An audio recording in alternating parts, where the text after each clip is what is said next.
Yeah. Alright, so basically, I got really inspired and moved to create this little thing. I was actually working on my essay for my spirituality class, I guess you can call it, and a quote that I read kind of inspired me, and it kind of showed me an insight to how, society and humanity kind of lives in our day and age.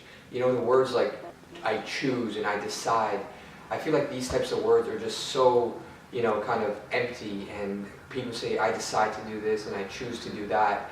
And this quote that I'm about to read and kind of go through is something that really moved me in a way, and I kind of wanted to share it.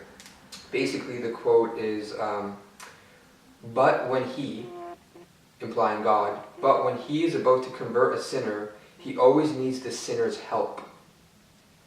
And the way I kind of, saw this quote is simply, when God needs the sinner's help, what does he mean by help? And I kind of took that as the sinner needs to choose.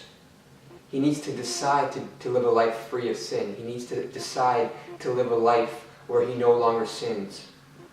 And when someone chooses, I feel like I said before, it's just so empty and just so vague that I feel like we really need to understand what it really means and what it really takes to choose something. I feel like what it really means to choose, and in this case, in this context, what it means to choose is to simply access your free will, and no matter how uncomfortable it gets, no matter how shitty it gets, that you are still invested all of your time and energy into that choice.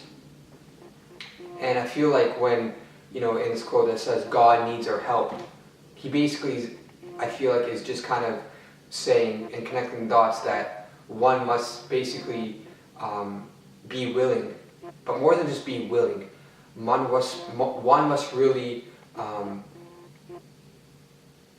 love, I would use, love that choice so much that nothing gets in that way. So also another thing is the fact that, people oftentimes kind of think that they just have to sit down and meditate and visualize and, blah, blah, blah, blah, blah, and all this, I don't want to call it BS, but all of this kind of empty work. And people just think if I do that, everything that I've been dreaming of, everything that I want in my life, all I have to do is sit down, visualize, and I'm good. But that's not really the case, because in order to really have these things manifest in your life, you really have to choose. Like I said before, you really have to invest your time and energy, and not just say I choose, I decide, because at the end of the day, all those are just words and they're kind of meaningless. What it really takes is to get comfortable with the uncomfortable, really be willing to go through all of this shit, love it, just love it so much that is what you want to create. So, I don't know, I felt moved to create this, and I just thought that one of you guys might benefit. I'll see you in the next video.